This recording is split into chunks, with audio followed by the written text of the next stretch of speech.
Saudações alviverdes e amigos da Rede Coxa, mais um vídeo de análise aí, tentando explicar aquilo que aconteceu com o Coritiba e mais uma vez um vexame, mais uma vez uma atuação vergonhosa, patética e ridícula dessa equipe fora de casa. Dá para se encontrar um padrão do Coritiba atuando longe do Couto Pereira com o Guto Ferreira, e esse padrão ele não vem de 2024, ele vem de 2022 já. O time do Guto Ferreira fora de casa é muito ruim.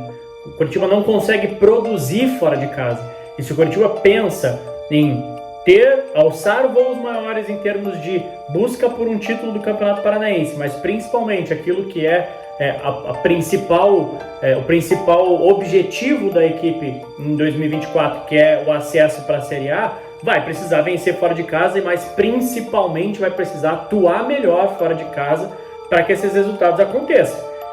Uma atuação muito ruim contra o Águia de Marabá, e aí você tem a desclassificação para a Copa do Brasil, e posteriormente você vai para Cascavel e tem uma atuação simplesmente ridícula. A atuação do Coritiba no domingo foi péssima. Coritiba, até tenho os números aqui do SofaScore com relação a esse jogo. Coritiba teve 9 finalizações no jogo. Dessas 9 finalizações, 8 foram de dentro da área, só uma foi de fora da área, ou seja, o time estava pisando na área. Das 9 finalizações, 8 dentro da área, uma de fora da área. Dessas 9, nenhuma foi no alvo. Então você tem 9 finalizações, 0 delas foram no gol. Zero o goleiro precisou fazer algum tipo de defesa. E sendo que dessas 9, 8 foram de dentro da área, ou seja, os atletas estavam dentro da área e conseguiram não acertar o alvo. Pelo menos o alvo para que o goleiro precisasse fazer alguma coisa. Então assim, muito patética, muito vergonhosa a atuação do Coritiba. Mais uma vez o Coritiba não mostra poderio ofensivo. Mais uma vez o Coritiba começa a esbarrar numa necessidade que o Robson esteja numa noite maravilhosa, porque o meio não consegue produzir. Se você vai ao aplicativo do próprio SofaScore e procura pelo mapa do jogo em termos de posse e ataque, o Coritiba tocou muito pelo lado direito, que é o lado onde o Robson gosta de cair muito. Óbvio que ele alterna bastante, lado esquerdo, lado direito, lado esquerdo, lado direito, mas o lado direito é onde ele tem essa predisposição melhor para jogar. E o Coritiba usou e abusou muito desse lado direito. E o meio, se você vai ver a flechinha do meio, ela praticamente não passa da intermediária do campo de ataque. Então assim, o Coritiba não consegue construir pelo meio de campo. O Coritiba precisa dos pontas. E se você não tem os pontas um dia inspirado, principalmente o Robson, se você está sem o Figueiredo, se você está sem alguém que possa fazer essa criação e tem um pouco mais de cacuete ofensivo para fazer essa construção ofensiva, o Coritiba simplesmente não existe. O Coritiba não existe. Então é um time extremamente previsível.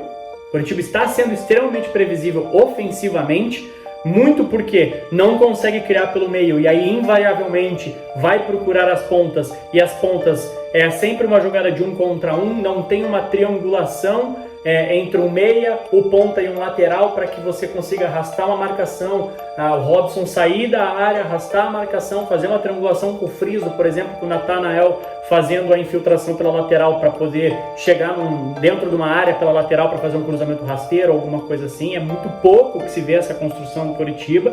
E aí quando você vê algum tipo de lampejo no ataque pelo lado, como teve ontem, em que o atacante consegue chegar, infiltrar na área, olhar, erguer a cabeça, fazer o cruzamento, quem está lá é o Matheus Bianchi para fazer essa função de camisa 9.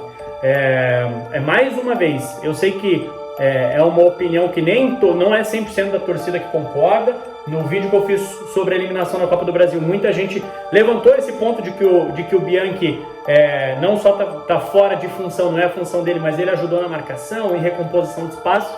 Ok, ele pode ter essa leitura e contribuir vez ou outra com uma roubada de bola, com uma leitura de espaço, mas o camisa 9, ele tá ali para fazer gols. E aí eu sou muito na contramão desses analistas que existem na nossa mídia hoje, ou que existem nas nossas redes sociais hoje, sobre puxa, o futebol moderno, o atacante precisa entender de espaço, o atacante precisa, mais importante do que isso, ele precisa ler o espaço, ele precisa atacar, ele precisa infiltrar. Irmão, o camisa 9, a função dele é fazer gol. Se ele precisa ler o espaço para que ele possa marcar, ótimo. Se ele consegue ter uma boa leitura da zaga, se ele consegue ter uma boa leitura do espaço, se ele consegue atacar isso, se ele consegue ter esse discernimento de da posição da defesa, de que tipo de movimentação a defesa está fazendo e que se torna um padrão, ele consegue ler isso. Opa, defesa do adversário vai sempre para a esquerda, vai sempre para a direita, o primeiro back sai para dar o bote, o outro fica, ou não, os dois saem, eu vou ficar aqui, enfim. Se ele consegue ter essa inteligência, ótimo. Isso vai facilitar para que ele pegue esse objetivo principal de marcar gols e ele marque gols. Mas quando você tem um jogador que, na minha visão, no entendimento do Vinícius, não tem uma boa leitura de espaço, porque o Bianchi não acho que o Bianchi tenha. Ele é ruim pelo alto, então você tenta ganhar estatura com ele, mas ele não é um cara que ganha. E quando ele ganha, ele não é bom cabeceador, então não adianta muita coisa.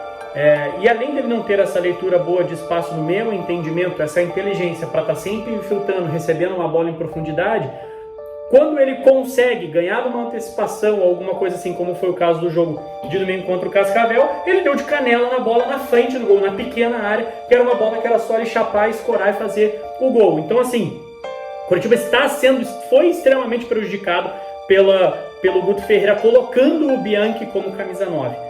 E aí, olhando para as opções que o Coritiba tem, eu tentaria, talvez, sei lá, o Robson de atacante, não sei se seria bom, porque o Robson também não está nos últimos jogos fazendo boas atuações. Ele está tentando, ele erra muito porque ele tenta muito, mas é o único jogador do time que efetivamente parece estar tentando alguma coisa, porque os demais estão esbarrando muito em parece até uma falta de entrosamento. Atletas que já demonstraram uma qualidade, por exemplo, o Friso demonstrou já a qualidade no começo da temporada, e aí eu não quero entrar aqui na discussão se ele pode ser titular ou não, mas ele demonstrou uma boa qualidade fazendo essa função de um meia ofensivo, mas que cai muito bem para os lados, e pelos lados como um meia ofensivo, mas ele não está desempenhando um bom papel nos últimos jogos, apesar do gol lá no Pará.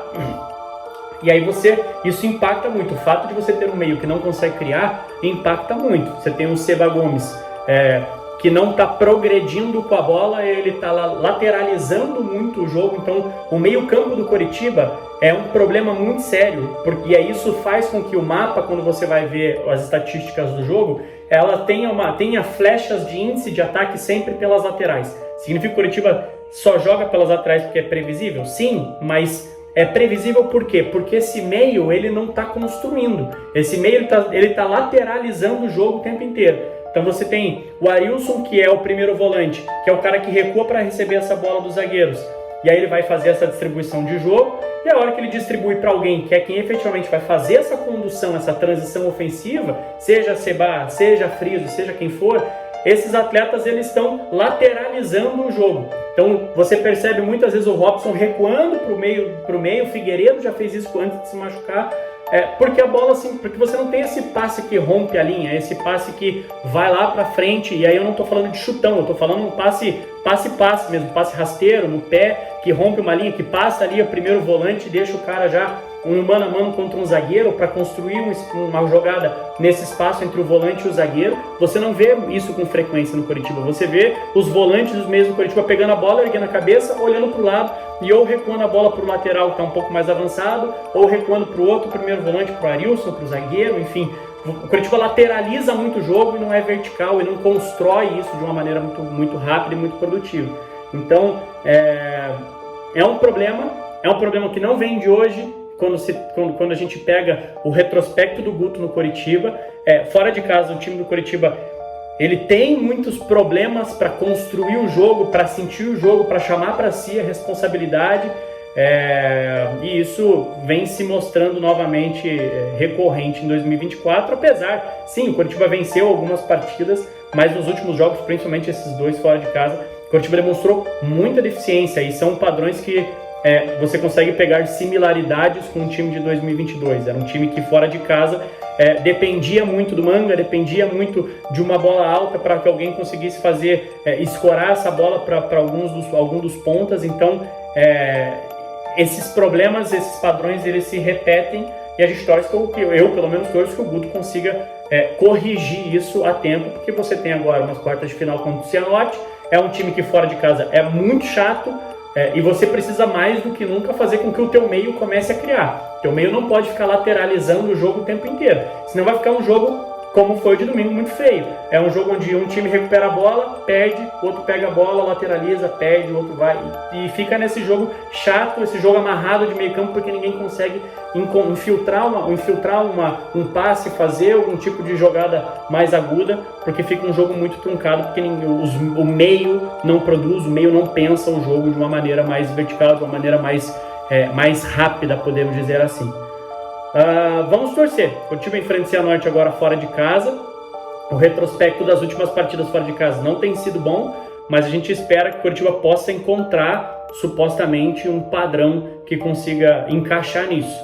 O clube está trabalhando para que o Damião possa estar à disposição, não significa que ele vai ser titular, mas em caso do Damião estar disponível, aí você tem uma referência de ataque que a bola pode chegar pouco, mas se ela chega pouco, talvez ele tenha e ele vai ter mais qualidade que o Bianchi para colocar essa bola para dentro, mas torcemos que ele possa ter mais sorte que o Bianchi também para colocar essa bola na rede, e o Coritiba possa começar a marcar esses gols e não sofrer tanto no sistema defensivo. Beleza? É isso.